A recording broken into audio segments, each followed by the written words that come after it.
शेतकऱ्यांचं कर्जमाफीचा निर्णय घेतलेला आहे, त्यामुळे 2 लाखापर्यंतचं कर्ज जे आहे ते माफ होणार आहे। त्याचबरोबर मुख्यमंत्री महोदयांनी सांगितले की जे रेग्युलर कर्ज भरतात त्यांच्यासाठी देखील योजना आपण करणार आहोत आणि त्यामुळे निर्णय घेतलाय शेतकऱ्यांना कर्जमाफी होणार। आपण जे ठराविक मुदत जी मुदतीमध्ये सुरू करणार आहोत आणि संपणार तो निर्णय सरकारने 2 लाखांच्या नंतरचं कर्जाची जे माहिती घेण्याचं काम सुरू आहे ती एक त्याच्यासाठी देखील एक वेगळी योजना मुख्यमंत्री महोदयांनी जाहीर केलं आहे स्वतःच्या ह्याच्यामध्ये। त्यामुळे ते जे निर्णय सरकारने घेतलेला आहे ते सरकार पूर्णपणे त्याचं पालन करणार आहे। सुरू केला नागपूर मुंबई, त्यामुळे लोकांची समृद्धी व्हावं आणि म्हणून समृद्धी सरकार आहे। खरं म्हणजे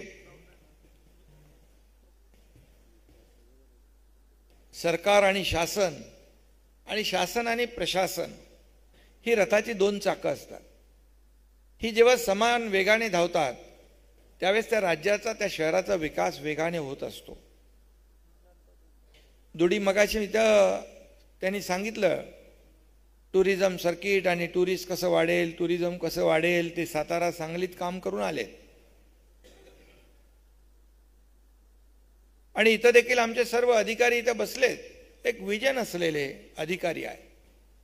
अधिकाऱ्याकडे विजन असलं पाहिजे आणि अधिकारी प्रॅक्टिकल आणि पॉझिटिव्ह असला पाहिजे। मी नेहमी सांगतो अधिकाऱ्यांना, काम होणार कसं नाही हे सांगायला स्किल लागत नाही, पण न होणारं काम कसं होईल हे करायला स्किल लागतं। आम्ही तर राज्यकर्ते आहोत, पद तर ठीक आहेत, मुख्यमंत्री होतो, आता उपमुख्यमंत्री आहे। मला कुणीतरी म्हणालं कॉमन मॅन आहे, ते नानांनी कुठं बघितले ते बॅनर लावले इकडं। मी जेव्हा सीएम होतो त्यावेळेला सगळे म्हणायचे सीएम म्हणजे चीफ मिनिस्टर। अरे मी म्हणालो सीएम म्हणजे चीफ मिनिस्टर म्हटलं की काहीतरी असं काय मोठं काहीतरी होतं काय? मी म्हणालो सीएम म्हणजे मी समजतो कॉमन मॅन, काय प्रॉब्लेम आहे? कॉमन मॅनच्या त्याला आपल्याला सुविधा द्यायची असतील। आता देवेंद्रजी आमचे सीएम आहेत, मी डीसीएम आहे, आता मी म्हणतो डेडिकेटेड टू कॉमन मॅन, काय प्रॉब्लेम आहे? शेवटी सर्वसामान्य माणूस हा केंद्रबिंदू मानून आपण काम करतो। आता तुम्ही सर्वजण रिअल इस्टेट सगळे डेव्हलपर आहात, घरं देता, सगळ्यांना घरं बांधता, प्रोजेक्ट करता आणि त्यामध्ये क्रीडाई तर मला वाटतं पुण्यातून सुरुवात झालं आणि मग महाराष्ट्रात गेली, नॅशनल लेवलला गेली। क्रीडाईचं पण खूप योगदान आहे, मी पाहिलं आहे। कोविड काळामध्ये क्रीडाईंनी खूप मदत केली आम्हाला, ठाण्यात पण मदत केली, पुण्यात पण केली, महाराष्ट्रात पण केली। फक्त पैसे बनवणे किंवा फक्त इमारती बनवणे यापुरतं क्रीडाई मर्यादित नाही आहे। जेव्हा जेव्हा समाजाला गरज असते, या राज्यामध्ये जेव्हा आपत्ती येते, जेव्हा राज्यामध्ये संकट येतात त्यावेळेस देखील आपण सडळ असते पुढे येता आणि मदत करता। आणि म्हणून आमच्या दुडीजींनी कलेक्टरनी तुम्हाला सांगितलेलं आहे, हे जे आता आपण टुरिझमचं जे प्लॅनिंग करतोय त्यामध्ये देखील तुमची मदत लागणार आहे। त्यांनी चांगलं सांगितलं सायकल मॅरेथॉन करायची। आता सायकलचा रूट आपण ठाणे महापौर मॅरेथॉन आम्ही केली, मग जो मॅरेथॉनचा रूट असतो त्या रूटवर एकही खड्डा ठेवता कामा नये अशा प्रकारच्या आमच्या सूचना असतात। त्यामुळे रस्ता कंप्लीट चांगला होतो आणि दुडीची आयडिया चांगली आहे, सायकल चालली म्हणजे रोडही चकाचक, स्वच्छताही होईल, सगळंच होईल। नवीन नवीन केलं पाहिजे। इनोव्हेटिव्ह आयडियाज ज्या आहेत या शहराच्या विकासासाठी प्रत्येकाने आणल्या पाहिजे। आता सर्व टीम चांगली आहे, कलेक्टर, आयुक्त, बाकी सगळी टीम, आणि खऱ्या अर्थाने आम्ही कितीही म्हटलं तरी सुद्धा जोपर्यंत अधिकाऱ्याची मानसिकता जी आहे ही आपल्याला या शहरामध्ये, काही अधिकारी काय 3 वर्ष आपलं काढायचे त्यांनी जायचं, पण काही अधिकारी असे असतात की मी इथं आल्यानंतर या शहराला काहीतरी देऊन जाईन, या शहरासाठी काहीतरी करेन अशी भावना ठेवून काही लोक काम करतात आणि मग त्या शहराचं एक वेगळेपण आपल्याला जाणवतं। ठाणं काय होतं, मुंबईला आपण येता, मुंबई इतके वर्ष आपण पाहिल्यानंतर आता मुंबईमध्ये जाता, मुंबईमध्ये मगर साहेब तुम्हाला फरक जाणवतो? मी मुख्यमंत्री झाल्या मुंबई, पुणे तर आपलं महत्त्वाचं सांस्कृतिक शहर आहेच, पण मुंबई देशाची आर्थिक राजधानी आहे।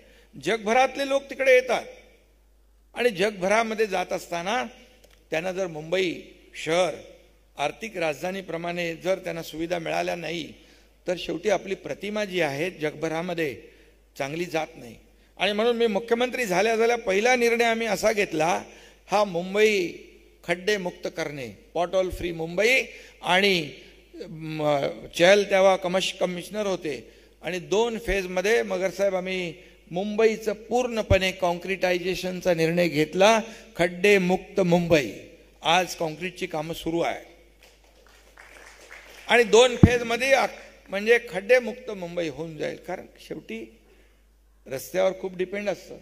काल मी समृद्धी नागपूर मुंबई समृद्धी हायवेचा शेवटचा टप्पा सुरू केला तेव्हा मी जाताना मी ड्राईव्ह केलं आणि येताना देवेंद्रजींनी ड्राईव्ह केलं. रस्ता किती म्हणजे रस्ता असा रस्ता तो आहे की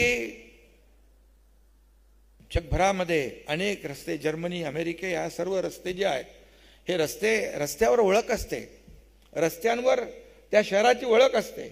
रस्ते खडखड आले तर काय तिथं खड्ड्यातून प्रवास केला शहराची प्रतिमा मलिन होऊन जाते. आणि म्हणून रस्ते हे महत्त्वाचे असतातच.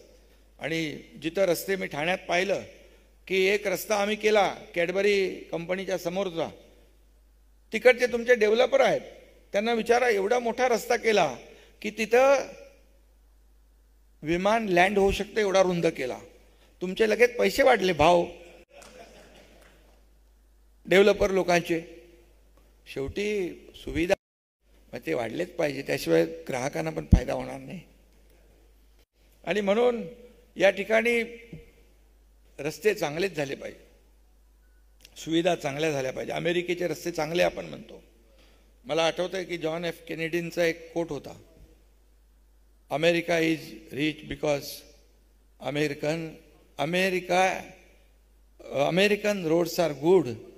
म्हणून America is rich because not because American roads are good, but America is rich because of American roads are good. म्हणजे अमेरिकेचे रस्ते चांगले होते म्हणून अमेरिकेची श्रीमंती जी आहे ती दिसती आहे. आणि म्हणूनच या ठिकाणी मी काहीतरी उलट म्हणालोय, American roads are good not because America is rich but America is rich because American roads are.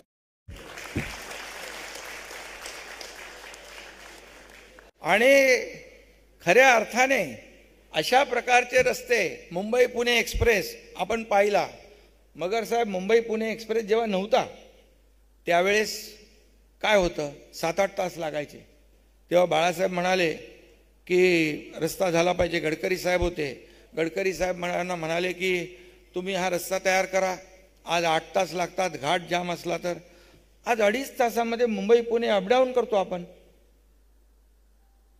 आणि त्यामुळे पुण्याकडे IT आलं, ऑटोमोबाईल इंडस्ट्री आली, सर्व्हिस इंडस्ट्री आली, तुमचं रिअल इस्टेट बूम झालं की नाही बाबा? फायदा झाला. शेवटी कसं इकॉनॉमी जी आहे एक इकोसिस्टीम तयार होते, इकॉनॉमी बूस्ट होते. आणि म्हणून समृद्धी महामार्ग जो आम्ही केला आहे हिंदुहृदय सम्राट बाळासाहेब ठाकरे यांच्या नावाचा, तो देखील एक गेम चेंजर प्रकल्प आहे. 18 तासाचा प्रवास आज 8 तासावर आणला. कनेक्टिव्हिटी आपण वाढवतोय. आणि तुम्हाला मी सांगतो MSRDCचं डिपार्टमेंट पण माझ्याकडे आहे. आणि म्हणून आम्ही महाराष्ट्रामध्ये पूर्णपणे ॲक्सेस कंट्रोल ग्रीड करतोय. कुठल्याही कोपऱ्यातून कुठल्याही कोपऱ्यात जायचं असेल तर 8 तासाच्या वर लोकांना लागता कामा नये अशा प्रकारचं एक ॲक्सेस कंट्रोल ग्रीड आपण करतो. शेवटी